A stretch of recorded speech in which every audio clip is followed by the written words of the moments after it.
Katie, honey, how are you doing today? It's so good to see you. Oh my gosh, good to see you too. I'm doing wonderful and super excited for our conversation. You have been such a big inspiration in my life, particularly after becoming a mama or even prepping up for a mama. Like, what does the everyday look like? How do we optimize our family's health and also optimize our own health? And I'm curious, I've never asked you this question. I'm a little embarrassed to literally really learn about what was that beautiful defining moment or the impetus around you wanting to be, a beacon of inspiration around just optimizing health span and optimizing beautiful cellular energy around the things that you do in your home. It was a little bit of a long journey that had sort of a dual motivation at the beginning. And 15 years ago, or almost 17 now, gosh, when I started, there were not all the resources there are now. I'm so grateful that so much of the things we both talk about are now becoming so much more well known. And especially in moms, I feel like that's what really ripples and creates changes in society. But what the origin story was for me is I was very, very type A and driven my whole life. And in college, took 28 hours per semester, didn't sleep. In hindsight, I look back and I'm like, if you want to get autoimmune disease, I have the exact blueprint for you. Just don't sleep, be super stressed, eat really terrible food, or just don't eat for long periods of time without understanding fasting. But for me, the pregnancy was kind of the straw that broke the camel's back. So when I got pregnant with my first son and then had him, I started noticing all of these symptoms, which of course at the time I was told by my doctor were just normal when you become a mom and women experience that and sleep when the baby sleeps and all that other non-helpful advice that they like to give you when you have a baby. But at my 6-week follow-up after having my son, I was sitting in the doctor's waiting room and just sort of reading through every magazine while waiting for the doctor who was delayed. And I read, I believe it was Time magazine. I wish I had kept it, but I read an article that said for the first time in 2 centuries, the current generation of American children will have a shorter life expectancy than their parents. And it went on to detail a lot of the things we're seeing play out now in society with the rise of chronic diseases, the rise of the big four killers, and how these were going to start affecting children at higher rates. And we're seeing that in society now. But holding my perfect newborn and reading what his generation was going to face was kind of a lightning bolt moment for me. And I realized that wasn't good enough for him and it wasn't good enough for any child. And my background up to that point had been in journalism and political science. I had this great idea that I could help improve the world through politics, which thankfully I didn't go that direction.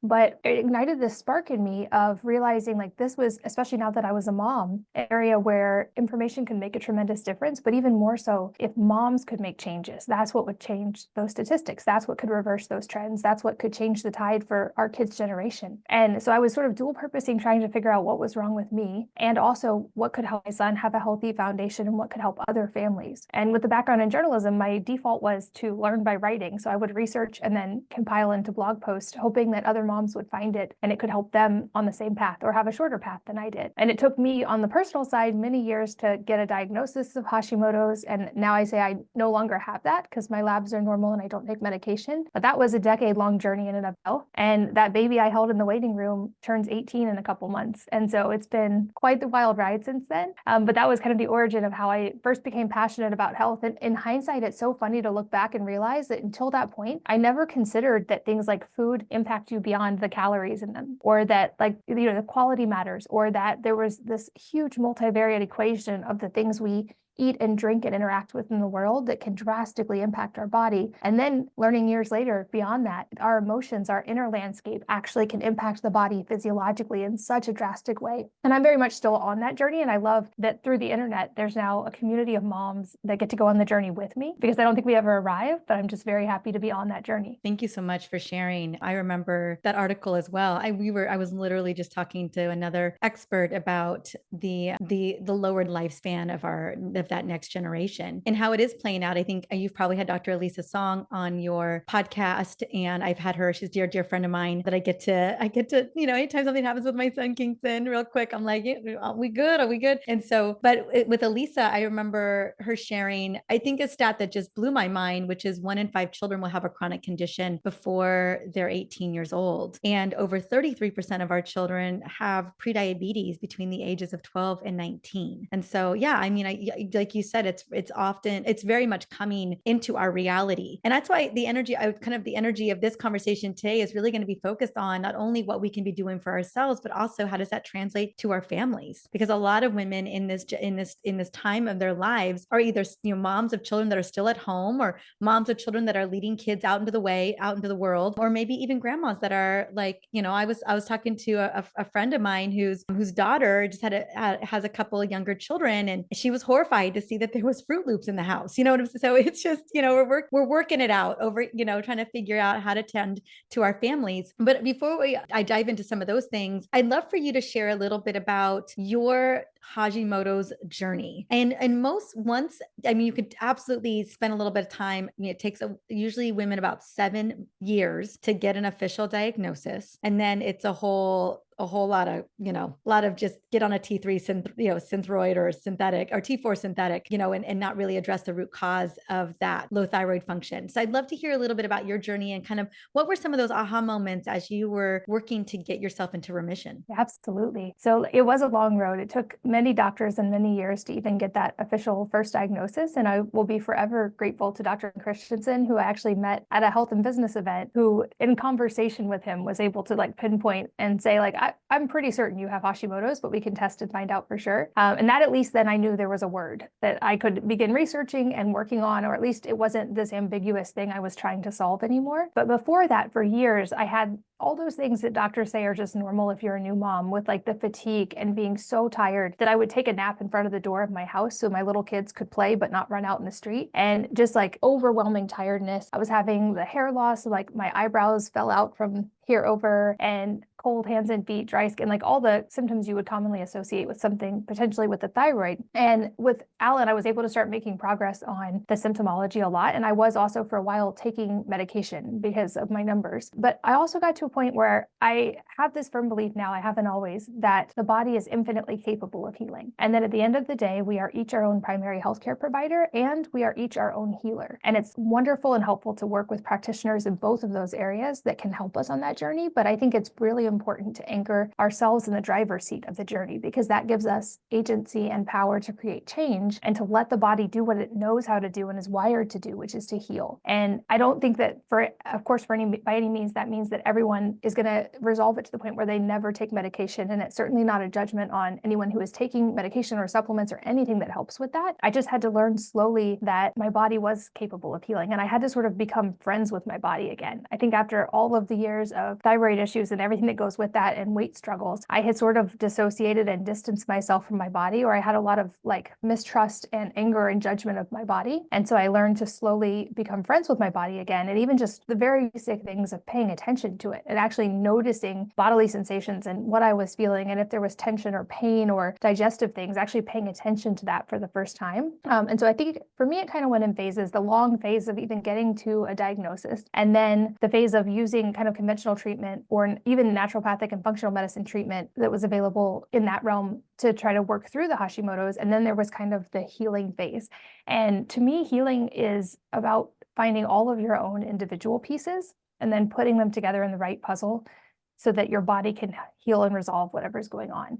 And I do think those pieces can be different for everybody, or at least slightly different. So I'm always hesitant to share online, this is the exact list of supplements I take, or this is exactly what I eat in a day, because we're all so unique and individual that that exact same plan done the exact same way is not going to yield the exact same results for anyone else. But I think the foundational components are the same. And I learned over time with that idea of being our own primary healthcare provider to sort of start doing an N of 1 experiment on myself. And I know in the medical world of double-blind placebo studies, those anecdotal data is kind of discarded. But when we're talking about ourselves, an N of 1 study is the most valuable study we can ever undertake. And so I started listening to my body, experimenting with different things. I will say the nervous system side, and actually making peace with my nervous system, learning how to find safety in my body and to shift into parasympathetic after years of not doing that was absolutely pivotal. I think we heal best when we feel safe. And many of us, whether it's through big T trauma or just the overwhelm of life or everything we have going on as moms or whatever it may be, it can be very difficult to even make space and time to downshift into parasympathetic and get into that healing space to begin with. So that was a big key that I had to learn coming from that very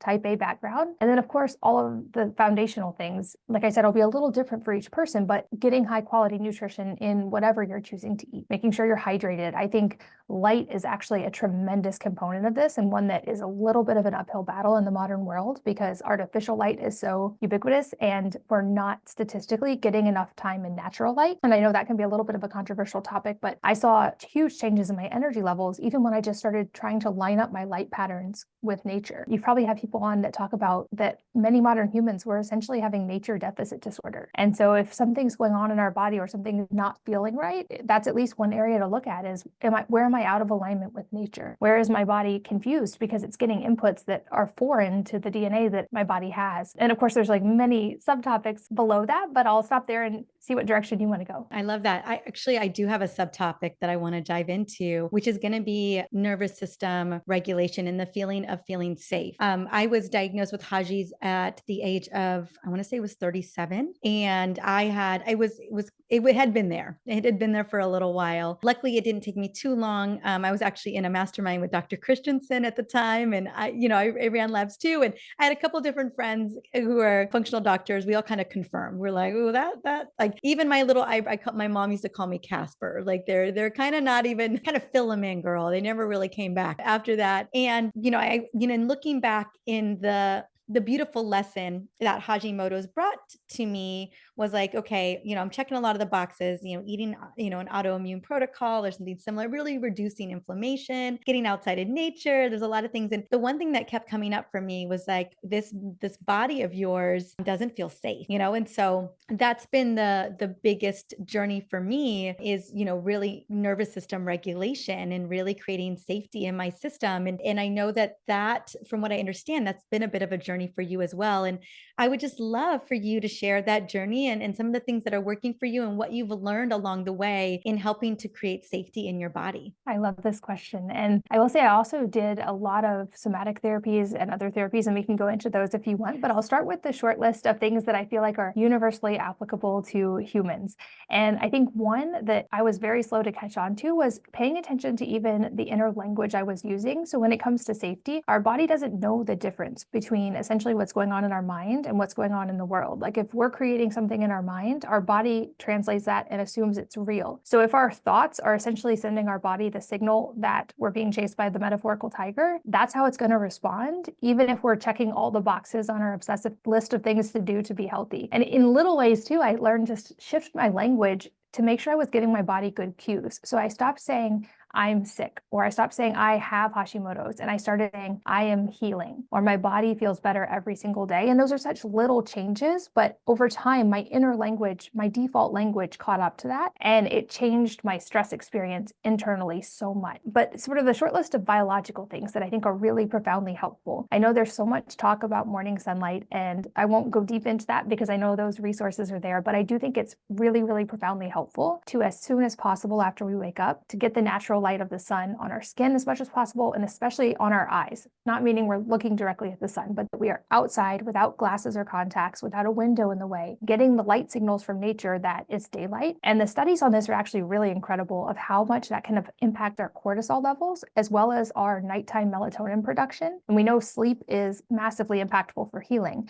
So anything we can do to improve sleep will have ripple effects into sort of every area of healing. Now I try to kind of think of light in several buckets. So as often as possible, I love to see the sunrise and get morning sunlight, to get a certain amount of midday sunlight to signal the sort of bright blue light from the sun that we're meant to get, and then to look at the sunset and keep light very low after that time. So even in my house, there's amber or red light bulbs at eye level or below that go on after the sun goes down. And we've kind of built it into our family culture that as much as possible, we're not looking at screens after sunset, and that sort of like calm, low light family community time. I think that can make such a big difference.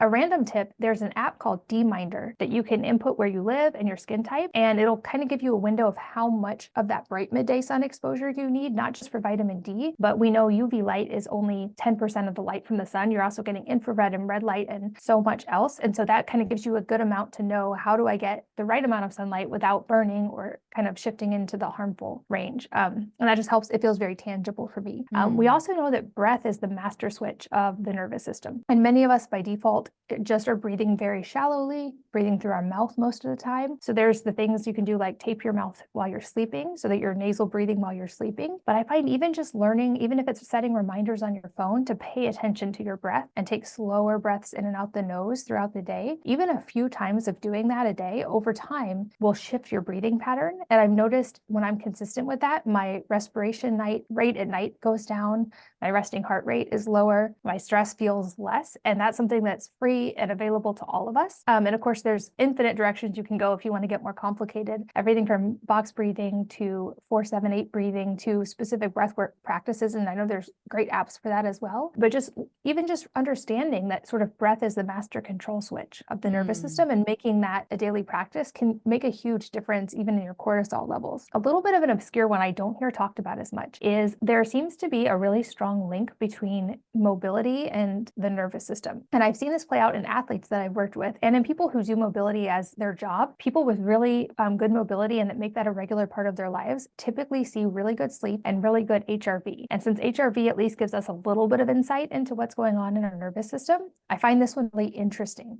We also know that typically mobility declines with age unless we're aware of it and intentional about it. And that also at the same time, things like fall risk increase, your sleep metrics go down as you get older, you lose muscle as you get older. And there's a lot of talk about muscle, which I think is also really important. But I think mobility doesn't get enough talk time, even if it's a simple daily practice like CARS, which stands for controlled articular rotation. So it's just moving each of your joints in a full range of motion at least once per day, because our joints don't have blood supply. So the only way they get nutrition and oxygen is through being fully moved. And we live in a time where we don't even turn around to look behind us when we're backing up because our cars have backup cameras. And so we lose that mobility if we don't use it. And I love that phrase, motion is the lotion. And the same applies to even just walking. Like walking is a mobility exercise, especially if you're aware of how you're walking. And we all have heard all the studies about steps per day and how typically the more steps, the better, up to like a pretty high point before you hit diminishing returns. But we were meant to move. And so the more we can just integrate that as part of our daily life, I think that is a safety signal because that's something our body was meant to do and that it's used to. I'm sure you've had many experts on to talk about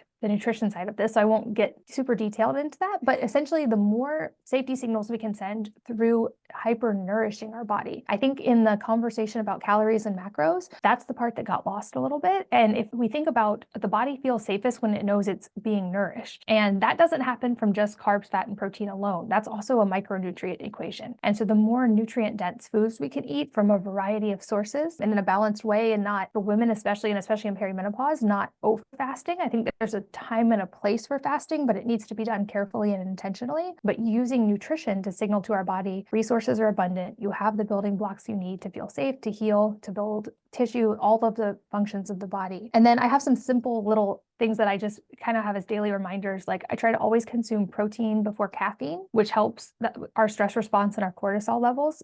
There's a study looking at 30 grams of protein in the morning, ideally pretty soon after waking up, can help signal the body that it's being nourished, that food is abundant, and also is good for muscle protein synthesis. And we know that declines as we age. So that's one simple thing that can help keep that going. I also try to do sunlight before screens every day. So that goes back to the morning sunlight again. And then another one, I feel like we got afraid of salt for a few decades. And a lot of us are mineral deficient in a lot of categories, but especially if you live in a hot climate, exercise, sauna, anything that can cause a lot of sweating, those things, you can actually lose more minerals in 5 years if you do those activities than a sedentary person would throughout their entire lifetime. And we're now aware and replenish magnesium, and we take minerals and hair minerals and all the things, but a lot of us still aren't getting enough sodium. So I say for people, if you feel like your energy is slumping, especially if you're doing a lot of activity or you're outside a lot, try just drinking some salt water throughout the day a little bit. You might notice a lot of energy from that because the body is electric and salt helps the electrical communication of the body. So for me, I keep a quart-sized mason jar on my nightstand table with a teaspoon of salt in it, and I put that there at night. And so first thing when I wake up, I drink that water. So I'm getting sodium and hydration first thing in the morning. And I feel like that also really helps support digestion, which for me, when I was going through the thyroid stuff, was also kind of a tough point. So those are just some little tips that I feel like are simple things, completely free things, and that anyone can do that can at least build a really solid foundation. And then if you work with a functional doctor or you bolt on supplements or any specific protocols, they're going to be more effective because you have that solid foundation. I love these. I have my salty water in the morning. So my son calls it, Mama, is that your salty water? He doesn't want to drink that one, salty water yet. We have ways that we put, his smoothies are like lots of antioxidants, micronutrients, and make sure we kind of cover the gamut there for him, like kind of what I call like, oh gosh, structured water in a way, but yeah, he's like, no salty water for me. So it's so cute, but I feel you. All of those things I think are so profound. And I love the way that you shift that in the sense of creating safety signals for the body. I also love, the idea of creating safety signals for the brain. And I think a lot of those things that you talked about too are very, connected to letting the brain know that everything's okay, that we are good to go. So I feel like the brain, as you said, like you said earlier, it doesn't have to be in real life. It can be imagined. And our brain, as a way of protecting us is just, I don't always looking for the danger in the room, making sure everything's good to go. And so I find that sending those safety signals is like letting the brain know, letting our body know that everything is okay. If we wanted to go into deeper work, I mean, the breath work in particular is so profound. I absolutely agree. And getting out in nature, I think is just for our mitochondria, as you mentioned, our circadian rhythms, our biological clock, I think is super powerful. But let's say there's, an exploration of, I think so many of us, whether it was a disassociated attachment or there's, traumas when we were little kids, or just, all of a sudden, maybe we developed adaptations, and they were automatic adaptations that got us through those times. Thank goodness for that. Thank goodness for our bodies for being wise enough to, we're little ones just kind of making things up to survive. And, unfortunately, some of those can carry on through. And for me, that's what happened. Things that my 12-year-old self discovered to get through trauma and my little 13-year-old self or my 8-year-old self discovered. I think my 20-something-year-old self thought, well, yeah, we could keep doing that and see it. Let's see how that plays out. And so I'd love for you to share some of the, whether it was working with somebody or again, somatic healing. What are some of the things that you have found? Say someone's really struggling, in perimenopause in particular, we see a massive uptick in depression and anxiety and irritability. And then really just our stuff really coming up, like our body saying, girl, it is time.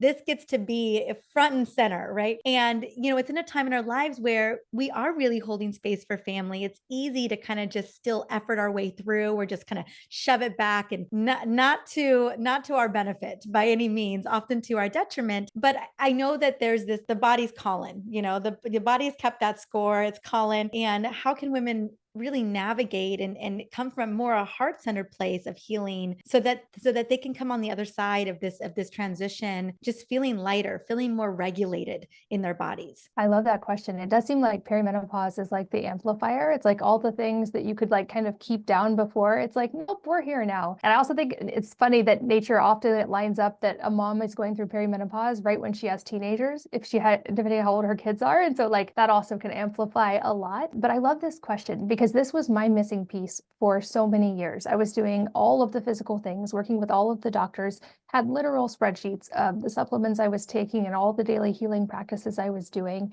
and felt like I was kind of spinning my wheels and not making a lot of progress. Or if anything, sometimes I felt like I was getting more overwhelmed because now health as a category was this massive to-do list every day. And I think to some degree that like I was overriding my body's wisdom by trying to sort of like fix it externally. For me, there were definitely deep inner layers too relating to big T trauma. And I think if anybody is aware of a big T trauma in their life, those are times when it is absolutely worth working with a practitioner who's trauma informed in whatever way feels safest to your nervous system. And so I definitely don't have the expertise to explain how to resolve complex, big T trauma, but I do think that's a time when it's worth finding a partner in that journey for sure. But I also think there's so many things we can do on our own that are supportive of that journey and that are also really helpful with when all those things start getting louder, whether it's through perimenopause or just stressful life events or whatever's going on. For me, some of the most impactful ones were ranging from everything like small daily practices like tapping, which the idea behind that is that you're tapping on different areas of the body, often while saying something or listening to something that's sort of helping to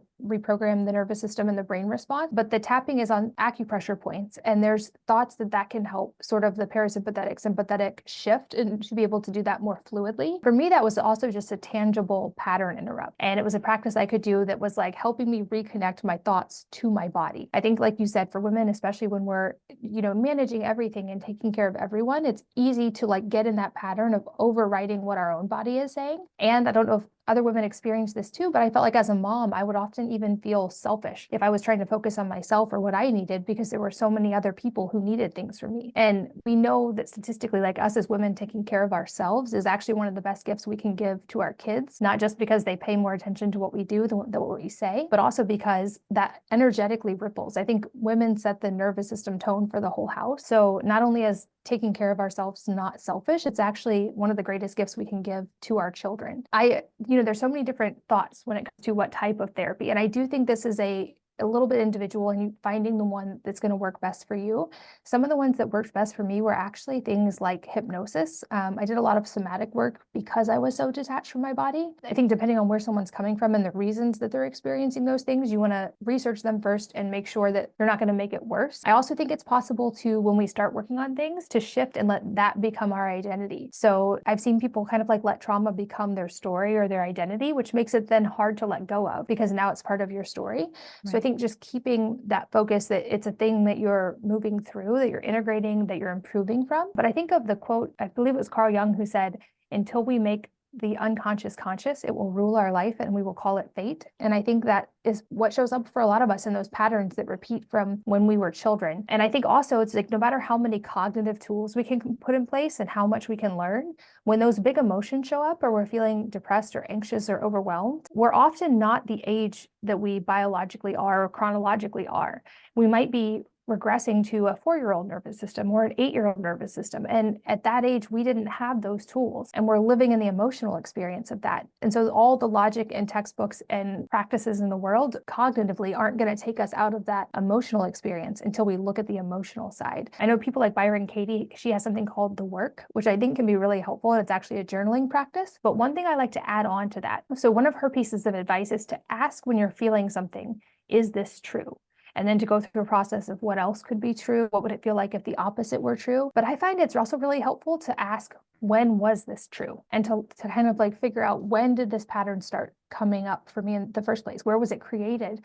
And how old is the part of me that needs a hug, maybe metaphorically, or that needs to be understood, or just to be given space to let the emotions be felt? I also think because so much can be from the unconscious and subconscious side of this, that things like hypnosis were really helpful to me. I know that's a little bit more in the realm of the woo, but it was absolutely shocking to me the first few times I did hypnosis. I was all nervous because I'm so type A and wanted to like do it right and be the master of it, which ironically is why I was not great at talk therapy. Girl. Yeah. Exactly. And in talk therapy, because these were like really tough emotions I didn't want to face, I sort of learned the game of talk therapy and could be like, oh, okay, now we're going to talk to my inner child. I know how to play this game and still keep myself safe without ever actually going into it. And also, I now know if you have big T trauma, sometimes talk therapy can make it worse if you haven't resolved it in certain ways, because you're just sort of reliving it without resolving it. Yep. But in hypnosis, I was so worried I was going to do it wrong. And they would ask things in hypnosis and I would hear words come out of my mouth that I did not think ahead of time. And I would be like, oh, that's where that comes from. I never connected that. And so I think sometimes getting our conscious mind out of our way when we're addressing things like that can be really helpful. And for me, that was a massive piece. And like I said, I also did a lot of somatic work. I think even just moving your body, but in intentional ways. And now I never found these when I was working through it, but now there's programs online for people who do somatic work you can do at home with kind of like a thing they're talking you through while you're doing it. But I think for a lot of people who are in that overwhelm or depression, it can feel a lot safer to get to do that in your own environment versus driving somewhere you're not familiar with and working with someone you don't know super well. So those are places I would start on the kind of going deeper on the inner emotional experience. I love that you shared that so much with the hypnosis. Hypnosis hasn't been a thing that I've done yet, but I've done a lot of parts work and just learning the parts of me, who, that automatically love to my protector self. Oh, she loves to come out all the time. And one of the things that was brought to my attention again, so often if we adapted as children, let's say a lot of your childhood was just kind of, that was how you operated. There was my brain grew very, it kind of adapted to the environment that I was in. And there was something, it can be so fast. It can be so automatic when you go into these parts. And I remember my therapist, I have a trauma informed therapist who just kind of just if it, I'm sharing this authentically, mainly because I think this happens to a lot of us where I would be in a very vulnerable space, like my little younger vulnerable spot, but then my protector would come in. And my therapist has said, in that moment where you were vulnerable and you were really feeling your feelings, and in it, your eyes would look a certain way, your disposition, the way that you sat. She's like, and then a protector would come in and she would sit up and she would like get in the zone, and she would be like, okay, but it's okay. And this is what we're going to do. Da, da, da. And she's like, I've seen you do it dozens of times where you would go from here to here and here, and just learning about the parts of yourself and in learning how, for me, I listen a lot. I feel into the sensations of like, oh, what does it feel like when this version of me is coming online for world domination, for slaying dragons, whatever it may be, for checking off boxes, for doing things the way that she likes to do it. And so, but it's just been such profound work in my own journey. And I didn't know if this for you, Katie, came up. I feel like a lot of it really showed up, not only for me in this time of my life, but also as a mom, kind of getting to reparent myself as I'm parenting my son. I always tell people, and I don't mind sharing this, but there was very little that I could take from my childhood into motherhood. And so as I am raising this beautiful light being, beautiful little soul who's here to teach me all these amazing lessons, I'm like, whoa, this isn't none of what I experienced as a child. And so I don't know, as a lot of moms are listening to this as well, kind of just acknowledging that and knowing that and getting support if you need to in those moments where you're realizing that your little selves, your little Marisa's, little Katie's, little whomever is needing some tending to at the same time. Absolutely. I think like entering a relationship and then of course becoming a mother are two massively impactful times when so much can surface that we've kind of kept consciously locked down our whole lives. They say with attachment patterns, struggles we have with our parents often tend to come up when we feel safe with a partner for the first time, or like feel like we've anchored in safety in a relationship. That's when those patterns are like, oh, okay, now I'm going to rear my head, or now I'm going to express this need in a really extreme way, or whatever it may be. And yeah, like you, I think having children was they're my greatest teachers by far in this world, and also my biggest motivation. I don't know that I would have ever faced the trauma or faced the inner experience side if not for my children. In fact, I don't share this often, but I think moment where it became more painful to not change than to change for me was I was in my bathroom one day getting ready, and I think brushing my hair, putting makeup on, something. And my daughter, who was 11 maybe at the time, walked in and we were just talking. But I saw her see me look at myself in the mirror and like register that I was looking at myself with kind of disgust and hatred. And I could see in her eyes, like that's something that had never occurred to her at 11 years old, to look at herself that way. And I just felt like that is not what I want to teach my daughter. That's not the example I want to give for her. And so whatever is required, I'm going to address that piece. And also, I think in that moment, I let go of the attachment to if that would change my body. I think for years I had been trying to like sort of punish myself into looking the way I wanted, or hate myself into being thin enough.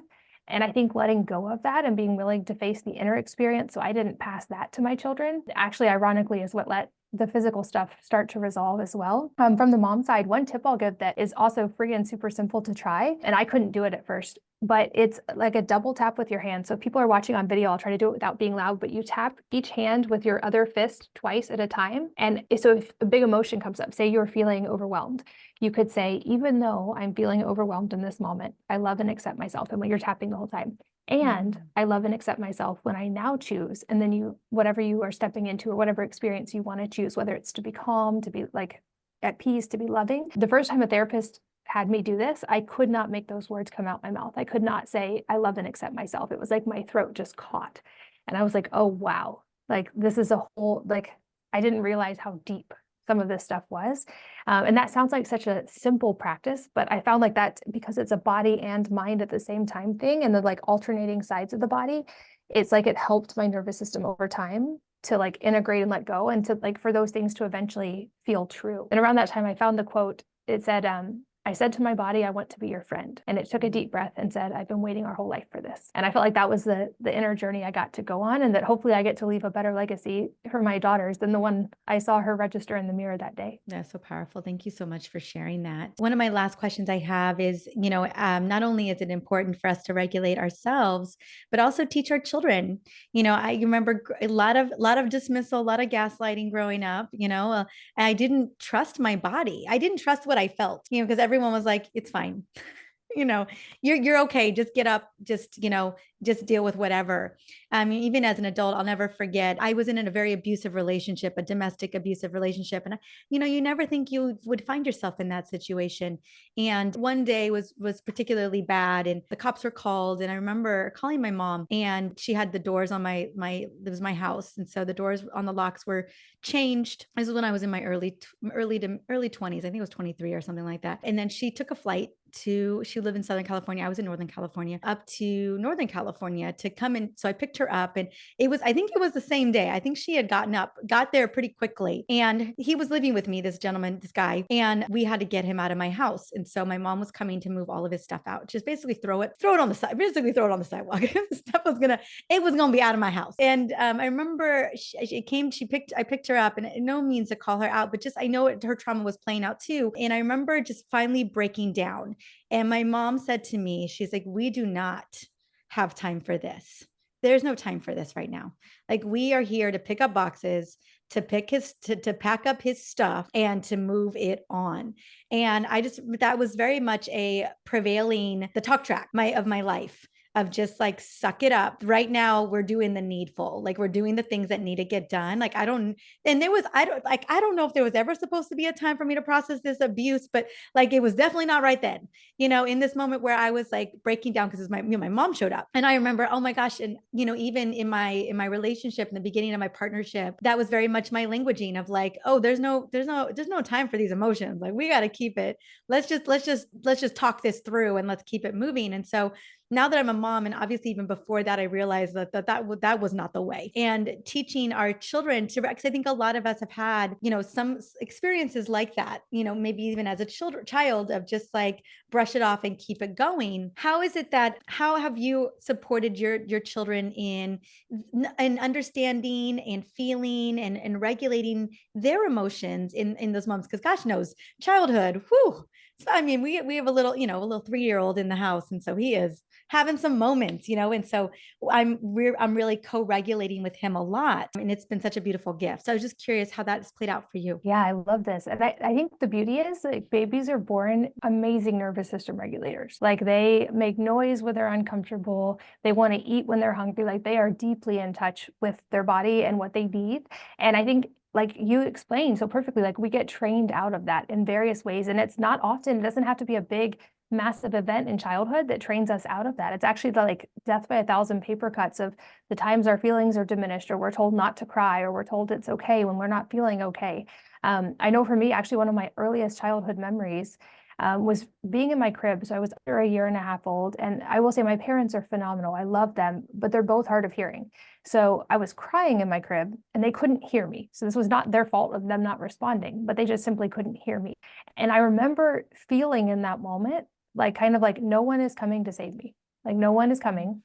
I have to take care of myself. Like, no one's coming for me, and no one cares. And I think that for me, like, I internalized that pattern. And so it became a journey in adulthood to go back to that child and to, like, learn to it, because that showed up in adulthood and not accepting help. If I was like stressed out or uncomfortable or having a problem, I cocooned, and I was like, I'm going to solve this myself, and no one's going to see my mess, and I'll just come back out when everything's fine. And I would like caretake everyone around me, because that's how I felt safe, was if everybody else was comfortable and happy and taken care of, then I didn't feel that danger of like, I'm not going to be taken care of. So that was a thing that I'm still learning, but it's gotten so much better. But it made me so aware of, like, even these small moments in childhood can have such a drastic impact on our kids. And by no means have I done that perfectly. But the thing I always try to keep top of mind for them is they are each their own infinite autonomous humans. They're not mine. They don't belong to me. I just get to walk this journey with them. And all of the things they feel and need and want are equally important to anything that I would feel or need or want.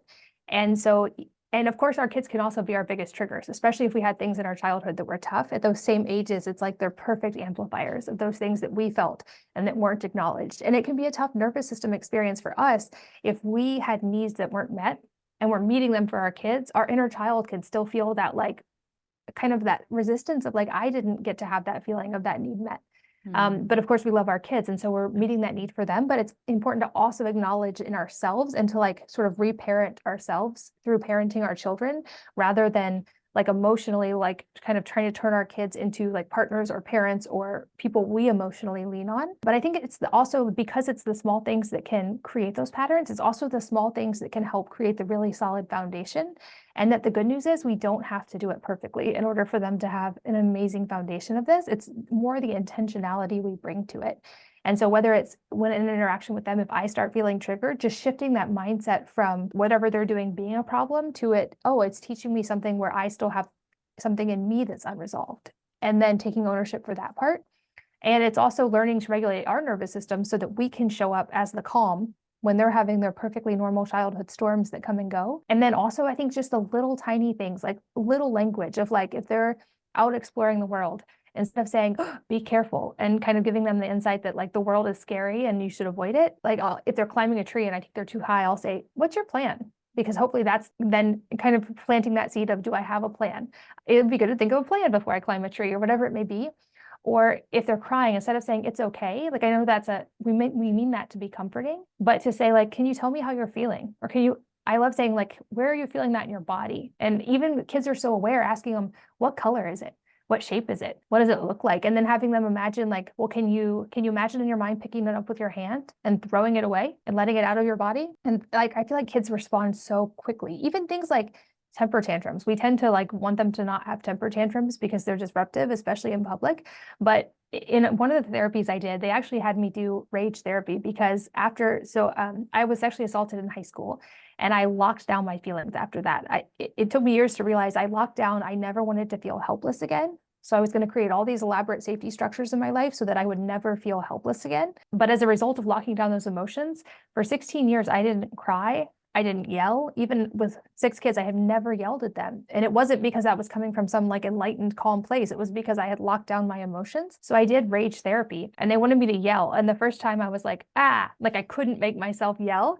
And then finally I was able to, and like they had me in a safe place on soft ground, like pitch a temper tantrum and let that like fight emotion that had been caught in my nervous system for so long safely express. And it was this super therapeutic experience. And I'm like, and toddlers do that naturally. But then we tell them not to. So instead of telling them not to, what if we have a temper tantrum with them, but in a safe place, maybe not on the floor at the grocery store, but at home, and let those emotions process through our body? Because the other thing I learned that kids are so naturally good at, as we learn about nervous system healing, we think like nervous system regulation means I'm always calm. It's actually not. If you're feeling fight or flight, that is like an energy of movement nervous system that needs to happen, not a like take a deep breath. That can actually be a suppression technique if you're feeling that type of nervous system response. That's the time to like push against a tree as hard as you can, or go for a run, or have a temper tantrum and let it express. But like I said, the beauty is kids come out of the box like that. So I think if we can just be aware of that and support them in their emotional reactions, they tend to have much less extreme ones when they're not like, when that's not repressed and shut down for so long until it sort of explodes. But also we can learn a lot from that because they do it so naturally. No, I agree. I absolutely agree. We do a lot of the strategies that you talked about with ours. And I remember when I did rage work for the first time, very much suppressed emotions for a long time as well. And one of the somatic healing work I do is I'll do rage dancing. And I really do find I move it out even, instead of me just yelling at a pillow, the movement and letting it move out. I think Mama Gina calls it swamping, but it's that rage dancing that I find is so helpful. And with our son, yeah, we're moving the energy, we're shaking it out. We're like, and always, letting him be sure that he's in a safe place where he's really expressing those emotions. He's in a little stage where we start to say, oh, well, where are you feeling this? And he's just like, no, and so we're working. Some days it works out. And then I'm just like, okay, well, let me help him regulate. And then we'll go into where that feeling is at. Well, Katie, honey, it's been the most incredible pleasure to have you. This has been so powerful. I hope every woman is just kind of checking in with their bodies right now and thinking about how they can just, love up on themselves and create beautiful safety within themselves. And then I just feel like that's the energy. Like when I'm coming from that heart centered and I'm really regulated, I just feel like it just ripples out, as the mama in the house, and so and it's just for my own little tender heart, my own little Mariza, just helping her heal as well. And I just think that was the missing piece for me for so long. I was doing all the things. The labs looked amazing. Everything looked so good. And yet I was just finding myself in this spiral. And I was like, oh, there's a lot of deeper work. And I know sometimes it can feel really scary, or it can feel like, how do I even get started in this? And I think like anything, you just got to take it one step at a time and find some, there's the resources are out there for sure. Where would you love us to come and find you? Where are your favorite places to be at? Well, everything lives at wellnessmama.com. The podcast is linked there and all of the blog posts from all of the years. And I'm also pretty active on Instagram. So I would love for anybody to come say hi and DM, and I will respond. Awesome. Well, thank you so much, my dear. Thank you for your brilliance and for your vulnerability. It's been such a blessing, and it was so much fun talking to you. Thank you so much for having me. This has been such a fun conversation, and I'm so grateful for the chance to be here and for everybody listening. Thank you so much for watching. Now, if you found this video helpful, give it a thumbs up and share your thoughts in the comments. And if you are ready to learn more about perimenopause and how to navigate with a lot of ease and grace, be sure to subscribe to this channel so that you can join our community. Don't forget to share this video with someone that you love, that you know is navigating the perimenopause journey as well, because they deserve to feel their best too. See you in the next video.